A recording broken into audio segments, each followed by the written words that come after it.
ధార్మిక కార్మిక క్షేత్రం రాజన్న సిరిసిల్ల జిల్లా వార్తల సమాహారం ఎస్ఎస్ న్యూస్ కి స్వాగతం. ఈరోజు వార్తలు. ప్రజాస్వామ్యాన్ని పత్రికా స్వేచ్ఛను కూనీ చేసిన దినం కాంగ్రెస్ పార్టీ ఎమర్జెన్సీ దినమని భువనగిరి మాజీ ఎంపీ బూర నరసయ్య గౌడ్ అన్నారు. దేశంలో ఎమర్జెన్సీ విధించి 50 సంవత్సరాలు పూర్తయిన సందర్భంగా రాజన్న సిరిసిల్ల జిల్లా భారతీయ జనతా పార్టీ ఆధ్వర్యంలో ఎమర్జెన్సీ వ్యతిరేక దినాన్ని నిర్వహించారు. భారత తొలి మహిళా ప్రధాని ఇందిరాగాంధీ విధించిన ఎమర్జెన్సీకి వ్యతిరేకంగా ఈ రోజు జిల్లా భారతీయ జనతా పార్టీ ఆధ్వర్యంలో ఎమర్జెన్సీ వ్యతిరేక దినాన్ని నిర్వహించారు. ఈ సందర్భంగా స్థానిక అంబేద్కర్ చౌరస్తా నుంచి గాంధీ చౌక్ వరకు మౌన ప్రదర్శన ర్యాలీ చేపట్టారు. ఈ సందర్భంగా మాజీ ఎంపీ బూర నరసయ్య గౌడ్ మాట్లాడుతూ 50 సంవత్సరాల క్రితం దేశంలో ఎమర్జెన్సీని విధించి చీకటి రాజ్యాన్ని కాంగ్రెస్ పార్టీ తెచ్చిందన్నారు. ఇందిరాగాంధీ పదవి కాంక్ష కోసం 22 నెలల పాటు దేశంలో ఎమర్జెన్సీని విధించి 99 సార్లు రాష్ట్రపతి పాలన అమలు చేశారన్నారు. ఎమర్జెన్సీ కాలంలో ప్రజాస్వామ్యాన్ని మరియు పత్రికా స్వేచ్ఛను హరించారని, వ్యతిరేక వార్తలు ప్రచురితమైతే జర్నలిస్టులపై నిర్బంధ కాండ కొనసాగినట్లుగా తెలిపారు. ఎమర్జెన్సీకి వ్యతిరేకంగా కమ్యూనిస్టు పార్టీ మినహా అన్ని పార్టీల వారు ఉద్యమాలు లేవనెత్తారని, వారందరినీ జైలు పాలు చేసిన చరిత్ర కాంగ్రెస్ పార్టీదని నరసయ్య గౌడ్ తెలిపారు. రాజ్యాంగాన్ని కూని చేసే ఎమర్జెన్సీని విధించిన నాయకులే ఇప్పుడు భారత రాజ్యాంగాన్ని పట్టుకు తిరుగుతున్నారని, ఇది సిగ్గుచేటని వారన్నారు. కాంగ్రెస్ పార్టీ విధించిన ఎమర్జెన్సీకి నేటికి 50 సంవత్సరాలు.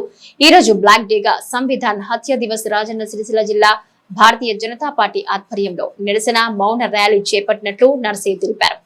అనంతరం ఎమర్జెన్సీ సమయంలో జైలు పాలైన 2 వ్యక్తులను శాల్వాలతో సన్మానించారు. ఈ కార్యక్రమంలో బీజేపీ జిల్లా అధ్యక్షుడు రెండపైన Gopi, Alladi Ramesh, parliament co convener Adapu Ravinder, Mahila Morcha జిల్లా అధ్యక్షురాలు పల్లం అన్నపూర్ణ, ప్రధాన కార్యదర్శి కార్నే హరీష, బీజేపీ పట్టణ అధ్యక్షుడు ధుమాల శ్రీకాంత్ మరియు గజబింకర్ చందు, మిరియాల్కర్ బాలాజీ తదితరులు పాల్గొన్నారు. ప్రజాస్వామ్యాన్ని కూనీ చేసి ప్రజాస్వామ్యంలో ఎమర్జెన్సీని విధించి భారతదేశంలో 50 సంవత్సరాలు పూర్తయింది. మరి ఆ రోజు ప్రజాస్వామ్యాన్ని కూనీ చేసిన వ్యక్తుల్లో మరి ఇందిరాగాంధీ గారు ప్రముఖులు. మరి వారు చేసిన కూనీ, ఆ రోజు రాజ్యాంగం కూనీ, ప్రజాస్వామ్యం కూనీ అయింది.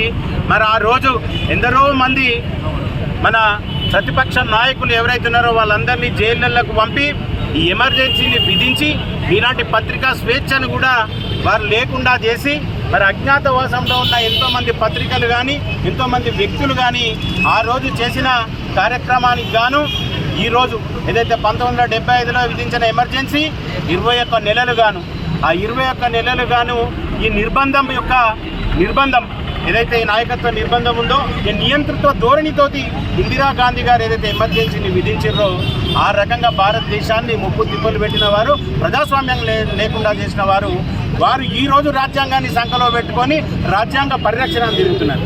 మరి ఈరోజు ఈ కార్యక్రమంలో భాగంగా భారతీయ జనతా పార్టీ రాజన్న సిరిసిల్ల జిల్లా ఆధ్వర్యంలో మౌన ప్రదర్శన ఏదైతే ప్రజాస్వామ్యాన్ని మాట్లాడనీయకుండా కూనీ చేసినారో దానికి గాను మౌన ప్రదర్శన చేయడం జరిగింది. దానికి కానీ ముఖ్య అతిథిగా మాజీ పార్లమెంటు సభ్యులు బూర నరసయ్య గౌడ్ గారు వచ్చారు కనుక దాని గురించి వారిని మాట్లాడవలసిందిగా కోరుతున్నారు.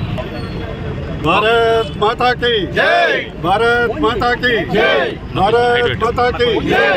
రాజ్యాంగం వర్ధిల్లాలి, రాజ్యాంగం వర్ధిల్లాలి, రాజ్యాంగం వర్ధిల్లాలి, రాజ్యాంగం వర్ధిల్లాలి. ఈరోజు రాజ్యాంగ హత్య దివస్ అంటే రాజ్యాంగాన్ని చంపిన దినోత్సవంగా బీజేపీ తరఫున బీజేపీ జిల్లా అధ్యక్షులు గోపి గారు, అనేక మంది బీజేపీ నాయకులు, కార్యకర్తలు మరియు రాజ్యాంగాన్ని ప్రేమించే వ్యక్తులందరూ రాజ్యాంగాన్ని హత్య చేసి 50 సంవత్సరాల సందర్భంగా 25th జూన్ నాడు ఈరోజు గాంధీ చౌక్ వరకు మనం మౌన ప్రదర్శన చేయడం జరిగింది. ప్రధానంగా రోజు ఏంటంటే రాజ్యాంగం అత్యధికంగా మాట్లాడే రాహుల్ గాంధీ అసలు ఎట్లా ఉందంటే చంపిన వ్యక్తి మొదట వచ్చి సంతాపం తెలిసినట్లుంది. చంపిన వ్యక్తి, హత్య చేసినటువంటి వ్యక్తి మొదట వచ్చి సంతాపం తెలిసినట్లుంది. ఇందిరాగాంధీ గారు 1975లో ఈరోజు కేవలం అధికారం కొరకు, అహంకారం కొరకు ఆమె చేసినటువంటి రాజకీయ అవినీతికి వ్యతిరేకంగా అలహాబాద్ కోర్టు పదవి నుంచి తొలగాలని తీర్పిచ్చిన తర్వాత కేవలం ఒక వ్యక్తి, ఒక కుటుంబం కొరకు కోట్ల మంది ఆరాధించే రాజ్యాంగాన్ని పరిహాసం చేస్తూ జూన్ 25వ తారీఖు నాడు 1975 నాడు ఎమర్జెన్సీ విధించడం జరిగింది. ఈ ఎమర్జెన్సీ ద్వారా రాజ్యాంగం అంటే త్రిశూలం లాంటిది. రాజ్యాంగం అంటే త్రిశూలం లాంటిది. అటు బ్యూరోక్రటిక్, లెజిస్లేషన్ మరియు జ్యుడిషియరీ ఈ 3 రాజ్యాంగ విభాగాలను అణిచివేస్తూ, అధికారాలని కాలరాస్తూ, రాజభాష హక్కుల్ని కాలరాస్తూ, న్యాయ వ్యవస్థను కాలరాస్తూ, పార్లమెంటును కాలరాస్తూ, కేవలం ఒక వ్యక్తి, ఒక కుటుంబం అధికారంలో ఉండటానికి ఆ రోజు రాజ్యాంగాన్ని హత్య చేసినటువంటి చీకటి రోజుల్ని గుర్తు చేసే విధంగా ఈరోజు భారతదేశ బీజేపీ దేశవ్యాప్తంగా ప్రతి జిల్లాలో, ప్రతి మండలాల్లో నిరసన కార్యక్రమం తెలియజేస్తుంది. ఈ సందర్భంగా మీడియా మిత్రులు గుర్తించాలి, ఈ 3 విభాగాల్ని, ప్రజాస్వామ్యాన్ని పరిరక్షించేది అటు మీడియా, ఇటు ప్రజలు.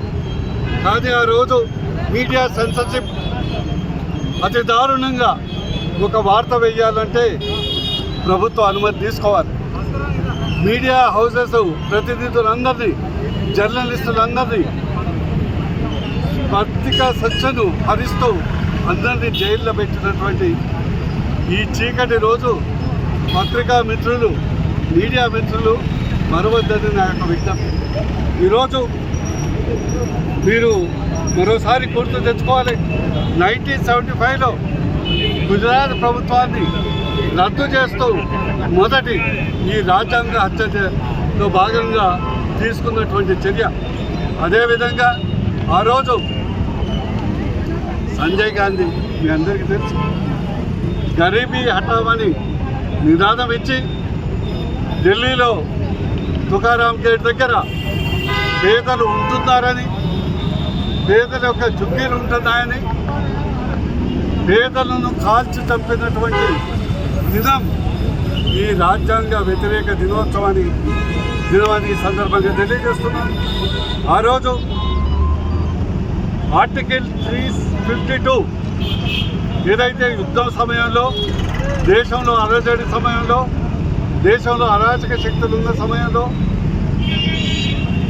తీసుకోవాల్సినటువంటి చర్యల్ని కేవలం అధికారం కొరకు, అధికారం కొనసాగించడం కొరకు అలహాబాద్ కోర్టును ధిక్కరిస్తూ ఇందిరాగాంధీ గారు రాజ్యాంగాన్ని హత్య చేసినటువంటి దినం ఈ రోజని 50 సంవత్సరాల కింద ఈ రోజని గుర్తు చేస్తున్నారు.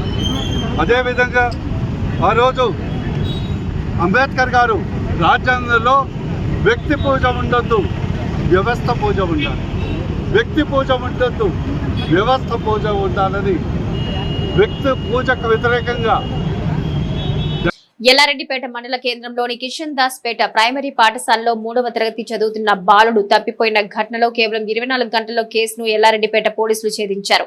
ఈ మేరకు మంగళవారం సీఐ శ్రీనివాస్ గౌడ్ బాలుని మీడియా ఎదుట ప్రవేశపెట్టి వివరాలు వెల్లడించారు.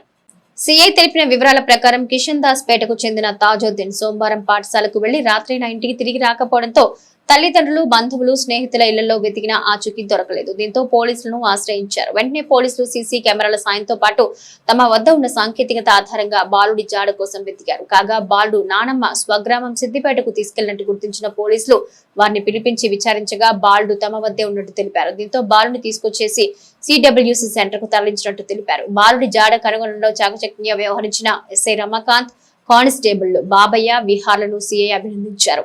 బాలుడి మిస్సింగ్ కేసును పోలీసులు ఛేదించడంతో పాఠశాల ఉపాధ్యాయులు, విద్యార్థి బంధువులు పోలీసులకు ధన్యవాదాలు తెలియజేశారు.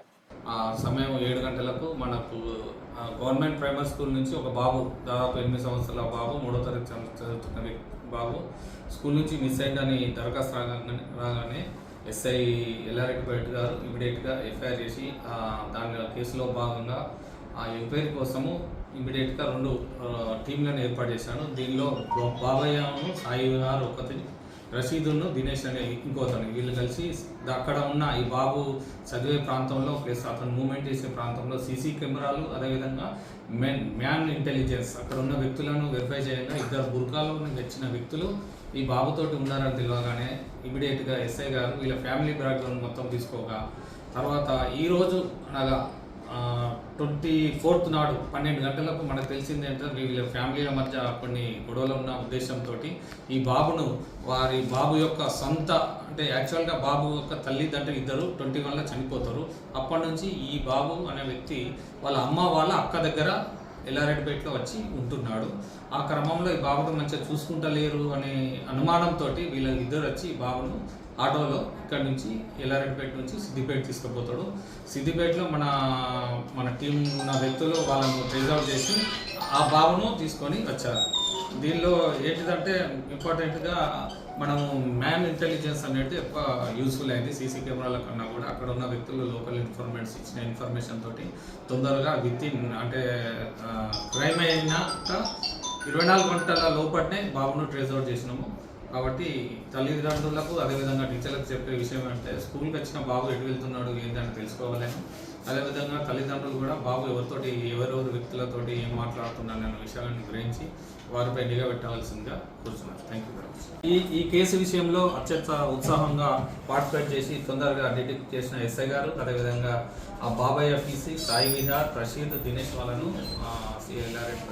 నా తరఫున వాళ్ళకు అభినందనలు తెలియజేస్తుంది. పాలిస్టర్ వస్త్రానికి సంబంధించి పవర్లూమ్ కార్మికులకు ఆసాములకు కూలీ తగ్గించిస్తున్న యజమానుల వైఖరికి నిరసనగా వెంటనే కూలీ పెంచి ఇవ్వాలనే డిమాండ్తో ఈరోజు సిఐటియు ఆధ్వర్యంలో పాలిస్టర్ వస్త్ర ఉత్పత్తిదారుల సంఘ భవనం ముందు ధర్నా చేపట్టి సంఘం అధ్యక్ష కార్యదర్శులు ఆడపు భాస్కర్, అంకారపు రవిలకు వినతి పత్రం ఇచ్చారు.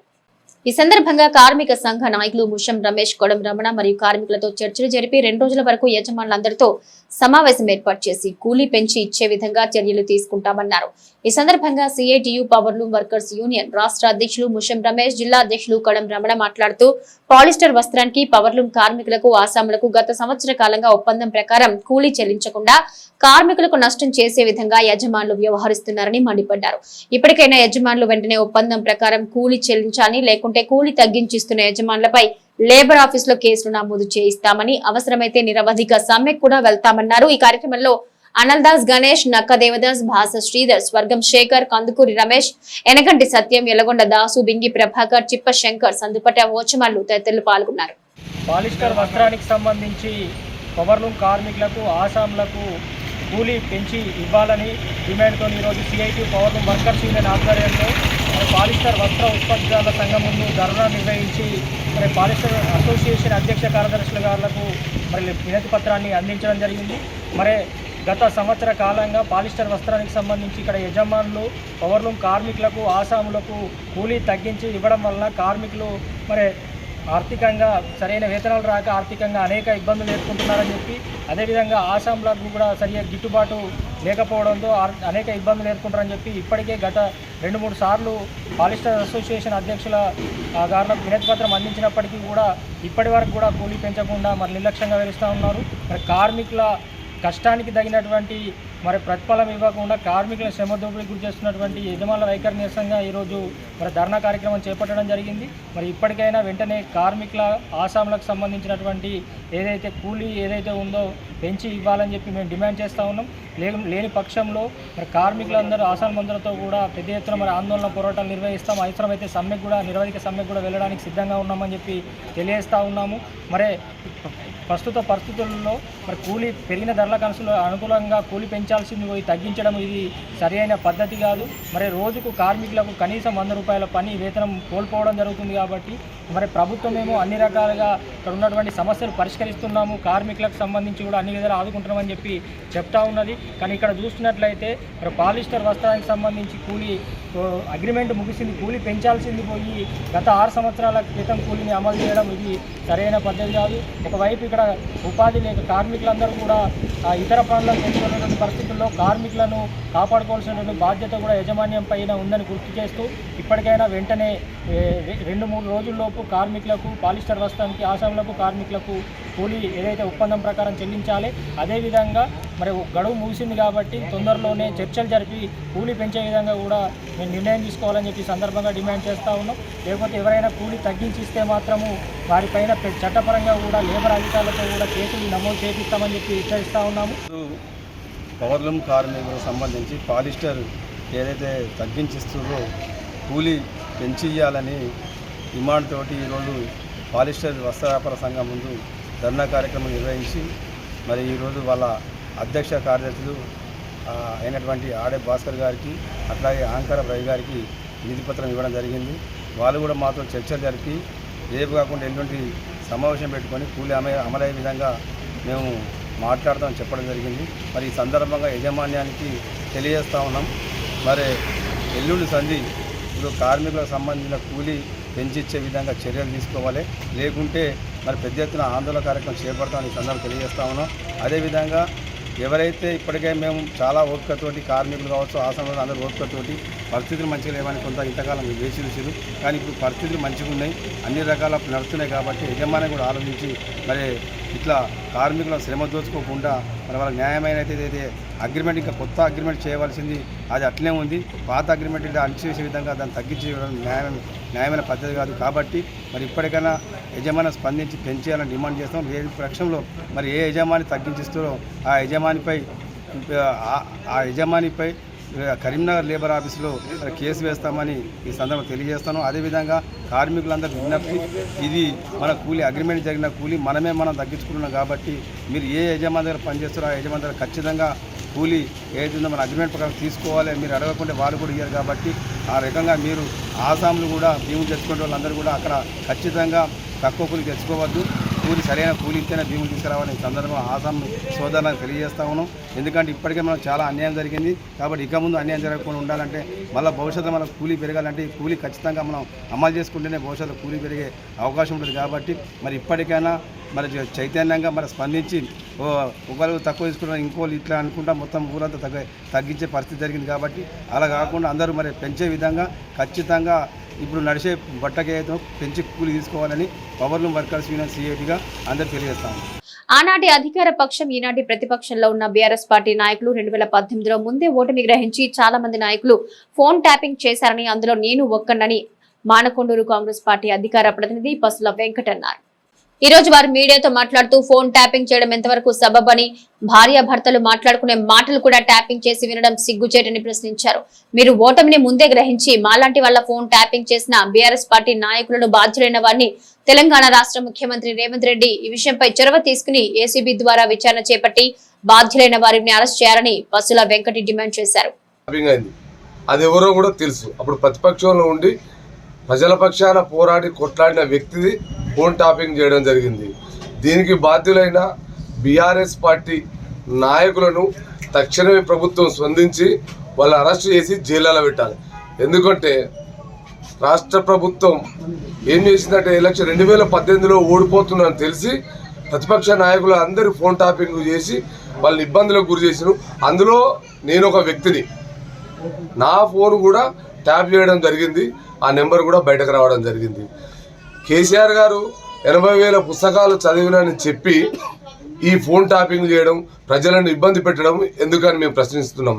ఇకనైనా మీకు జ్ఞానోదయం కలిగి ప్రభుత్వం తక్షణమే చర్య తీసుకొని ఈ ఫోన్ ట్యాపింగ్లో తేలిన దోషులందరినీ వెంటనే అరెస్టు చేసి, ప్రజాస్వామ్యం ఉంది, ప్రజాస్వామ్యంలో ప్రజలందరూ స్వేచ్ఛగా ఉండాలనే ఉద్దేశంతో మేము ప్రతిపక్షంలో ఉండి ఆనాడు ప్రతిపక్షంలో ఉండి కొట్లాడితే మీరు ఫోన్ ట్యాపింగ్ చేయడం ఎంతవరకు సబబు అది గుర్తుపెట్టుకోండి. ఒక సామాన్య కార్యకర్తలు నుండి మొదలుకొని రాజకీయ నాయకుల దాకా కూడా మీరు ఫోన్ ట్యాపింగ్ చేసి వాళ్ళ సొంత భార్యాభర్తలు మాట్లాడుకునే ఫోన్లు కూడా మీరు వినడం అంటే ఇంత సిగ్గుసేటు. మీకు సిగ్గు శరము ఏమి లేకుండా పోయింది. మీకు ఆనాటి ప్రభుత్వం నుండి మీరు ఏం చేసిరు? ప్రజలను వంచి మోసం చేసిరు తప్ప ఏం చేయలేదు. దీనికి ముఖ్యమంత్రి గారు చొరవ తీసుకొని ఏసీబీ వాళ్ళు సిట్టు వాళ్ళు తక్షణమే వాళ్ళు అరెస్ట్ చేసి జైళ్లలో పెట్టాలని మేము కాంగ్రెస్ పార్టీ పక్షాన డిమాండ్ చేస్తున్నాం. రాష్ట్ర ప్రభుత్వం నిర్లక్ష్యం వల్ల ప్రభుత్వ పాఠశాలలో నెలకొన్న సమస్యల పరిష్కారానికి ప్రైవేటు పాఠశాల ఆగడాల కట్టడికై బీఆర్ఎస్ ఆధ్వర్యంలో రాష్ట్ర వ్యాప్తంగా చేపట్టిన బడిబాట కార్యక్రమంలో భాగంగా శివనగర్ జెడ్పీ హైస్కూల్లో బీఆర్ఎస్ నాయకులు అక్కడి సమస్యలు అడిగి తెలుసుకున్నారు. సిరిసిల్ల పట్టణంలో ఉన్న ప్రభుత్వ స్కూల్లో ఉన్నటువంటి మౌలిక సదుపాయాలు, విద్యా ప్రమాణాల పర్యవేక్షణకై స్థానిక శివనగర్ జెడ్పీ హై స్కూల్లో విద్యార్థులతో మాట్లాడి వారి సమస్యలు తెలుసుకున్నారు. ఈ సందర్భంగా టీఆర్ఎస్పీ రాష్ట్ర ప్రధాన కార్యదర్శి సబ్బని హరీష్ మాట్లాడుతూ కాంగ్రెస్ పార్టీ అధికారంలోకి వచ్చినప్పటి నుంచి విద్యారంగాన్ని పూర్తి స్థాయిలో నిర్వీర్యం చేస్తూ పేద విద్యార్థుల్ని విద్యకు దూరం చేసే కుట్ర చేస్తోందన్నారు. ప్రభుత్వ విద్యను బలోపేతం చేయడానికి బీఆర్ఎస్పీ ఎప్పుడూ పోరాడుతుందని తెలిపారు. ఈ కార్యక్రమంలో మెట్టెల సాయి దీపక్, వల్లబోజు వెంకటరమణ, రాచమల్ల మోహన్ తదితరులు పాల్గొన్నారు. ప్రభుత్వ పాఠశాలల్లో ఈ రోజు నుండి 30వ తారీఖు వరకు బడిబాట అనే కార్యక్రమాన్ని తీసుకోవడం జరిగింది. దీని ముఖ్య ఉద్దేశం ఏంటంటే ప్రభుత్వ పాఠశాలలో చదువుతున్న విద్యార్థుల యొక్క విద్యా ప్రమాణాలు, మధ్యాహ్న భోజనం, అదేవిధంగా టాయిలెట్స్, స్కూల్ బిల్డింగ్స్, ఫ్యాకల్టీ, ఇతరత్ర సదుపాయాలు ఏ విధంగా ఉన్నాయి అనేది మేము వెరిఫై చేయడానికి, పూర్తి స్థాయిలో తిరగడానికి రాష్ట్ర కమిటీ ఈ పిలుపునిచ్చింది.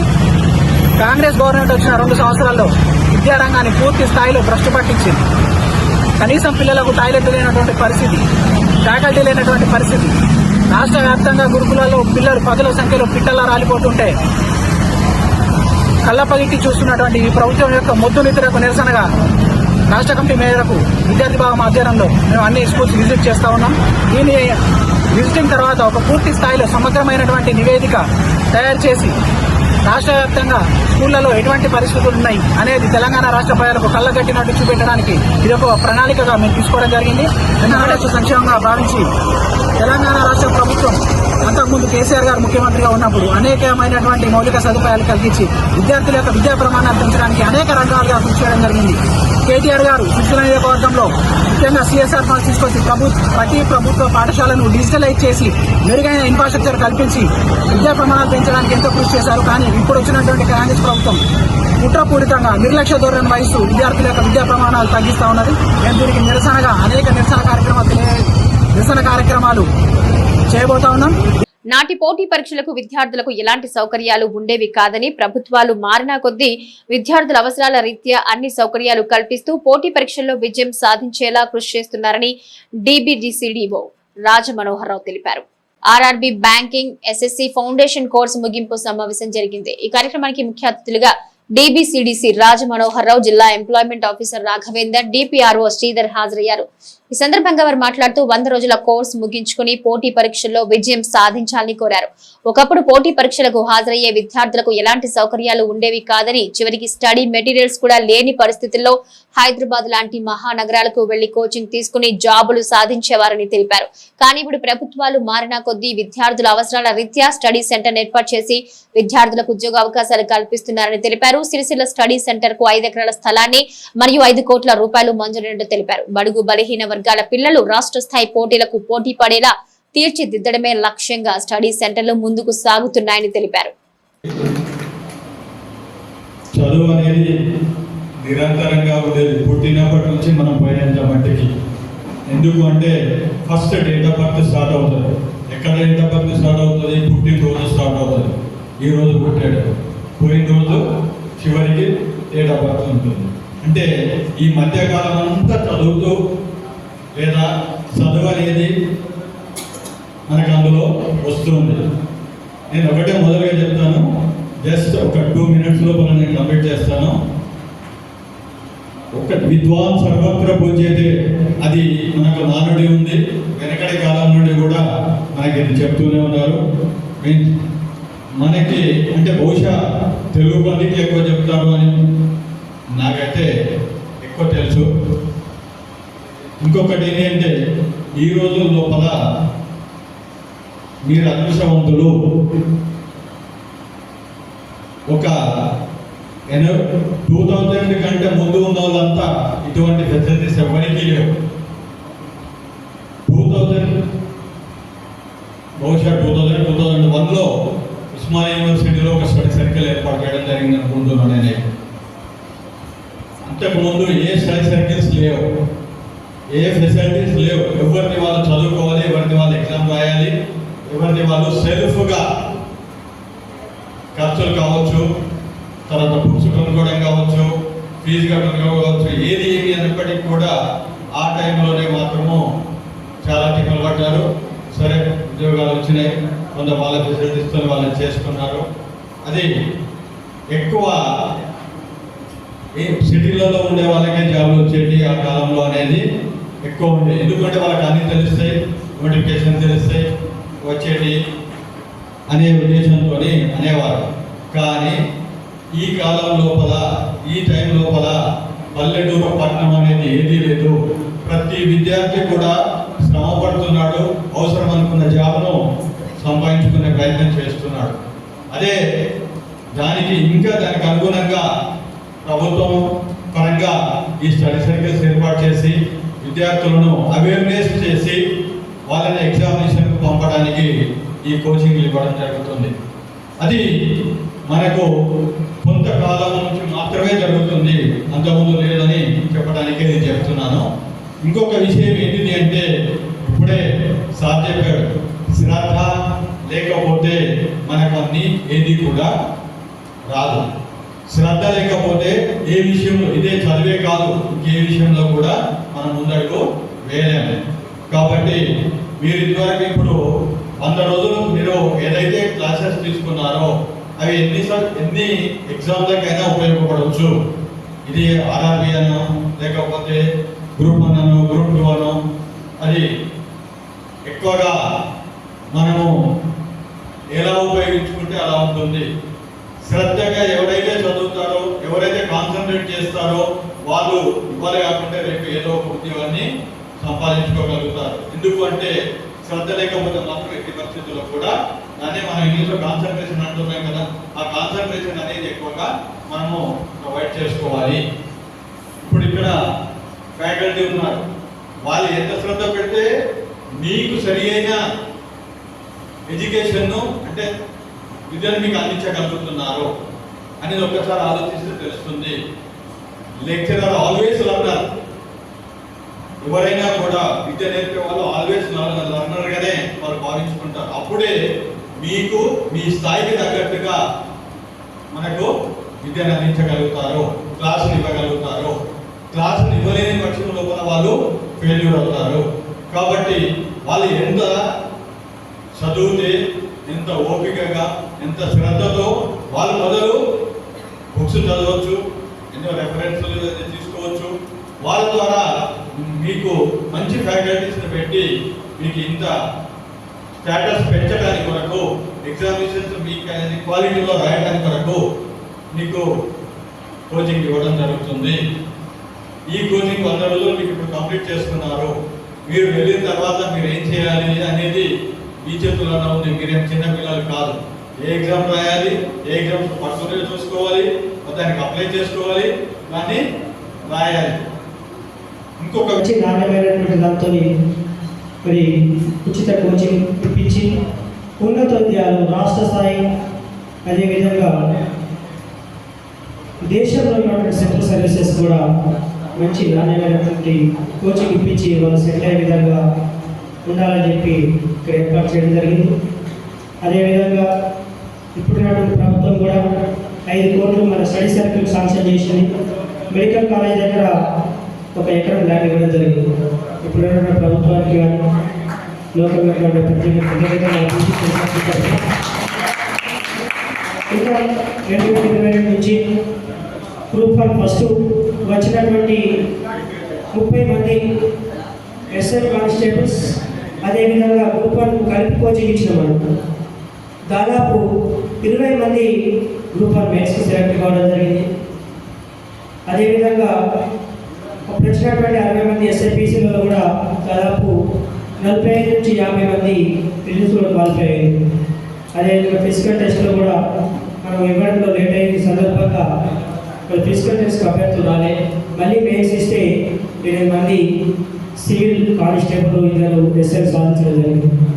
మరి రాష్ట్ర స్థాయిలో ఈ చిన్న జిల్లాలో తక్కువ విద్యార్థులు ఉన్న రిజల్ట్ పర్సంటేజ్లో మనం ఎక్కువ, దాని వారసత్వంగా వచ్చినటువంటి అభ్యర్థులుగా మీరు మరి గ్రూప్ 1 కానీ, గ్రూప్ 2 కానీ, గ్రూప్ 3 కానీ, అదేవిధంగా ఫౌండేషన్ కోర్స్ ఏదైనా బీసీ స్టడీ సర్కిల్ రాజన్న సిరిసిల్లలో ఉన్నటువంటి అభ్యర్థులు పేదరికంలో ఉన్న చదువుల్లో వెనుకబడకుండా మంచి ఉన్నత ఉద్యోగాలు సాధించారు. వారే మనకు స్ఫూర్తి. కాబట్టి మీరు కన్నటువంటి తల్లిదండ్రులు, మిమ్మల్ని కన్న తల్లిదండ్రులు, మీరు ఏదైతే కష్టపడి చదువుకున్నటువంటి మీ ఫలితానికి ప్రతిరూపమే మీరు సాధించేటువంటి ఉద్యోగం. కాబట్టి మిమ్మల్ని కన్న తల్లిదండ్రులు గర్వంగా మరి నా కొడుకు సాధించాడు, నా బిడ్డ సాధించాడు అనేటువంటి మరి ఆ అవకాశమే ఇప్పుడు మీరు సాధించేటువంటి రిజల్ట్. కాబట్టి లక్ష్యం అనేటువంటిది ఉన్నదిగా ఉండాలి. అందరూ సాధిస్తారు, ప్రయత్నం లోపంలో ఉన్నటువంటి వాళ్ళు మాత్రమే ఫెయిల్ అవుతుంది. కాబట్టి మీరు కూడా గొప్ప ఆశయంతో, ఉన్నత ఆశయంతో ఏదైతే వచ్చారో, మరి ఏ ఉద్దేశంతో వచ్చారో, కానీ వచ్చిన తర్వాత మీలో మార్పు వచ్చింది అనేటువంటిది నేను అనుకుంటున్నాను. కాబట్టి విద్యార్థులుగా మీరు ఉన్నత స్థానంలో ఉండాలనేటువంటి ఆశయం మాకు. మీరు ఉద్యోగం వచ్చిన మనం చేసేది ఏంటి సార్, మేము ఆశించేది బీసీ స్టడీ సర్కిల్ స్టూడెంట్ చాలా మంది మేము పోయినప్పుడు అంటా ఉంటాం. ఎక్కడ నేను మన మా ఊళ్ళో జాతర వేసుకున్నాం, పెద్దమ్మ పండుగ. ఒక కాలేజీకి వచ్చి నమస్కారం పెట్టింది, అక్కడ స్పెషల్ పార్టీ వచ్చింది, పెద్ద కాన్వాయ్.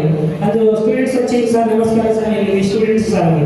ఆ వేలాది మంది జాతరలో ఒక స్టూడెంట్ మరి వచ్చి నేను సాధించాలంటే నాకు చాలా గర్వంగా అనిపించింది. అక్కడ ఉన్న వాళ్ళందరూ కూడా నా స్టూడెంట్ అని గైడెన్స్ అప్రిషియేట్ చేసిన వందలాది మందిలో ఒక విద్యార్థి సాధించిన విజయం నాకు కూడా గర్వకారణం.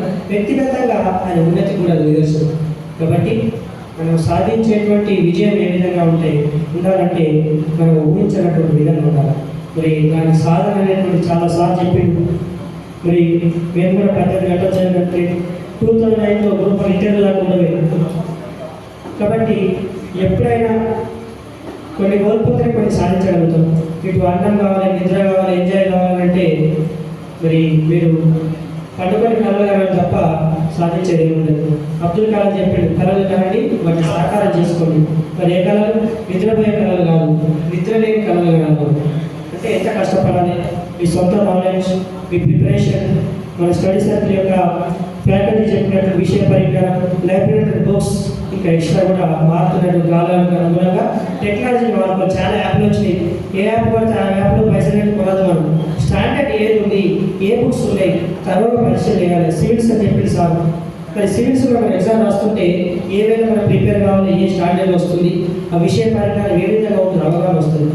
ఒక్కొక్కసారి నిన్నే వాళ్ళు వచ్చినటువంటి రిజల్ట్లో 2018 నుంచి చదివినటువంటి అమ్మాయి సివిల్స్ టాపర్ వచ్చింది. అంటే 7 సంవత్సరాలు కష్టపడినటువంటి అమ్మాయి ఫలితం ఏంటిది? Civils topper. ఈ వార్తలు ఇంతటితో సమాప్తం. తిరిగి ప్రసారమయ్యే SS న్యూస్ లో మళ్ళీ కలుసుకుందాం. అంతవరకు సెలవు, నమస్కారం.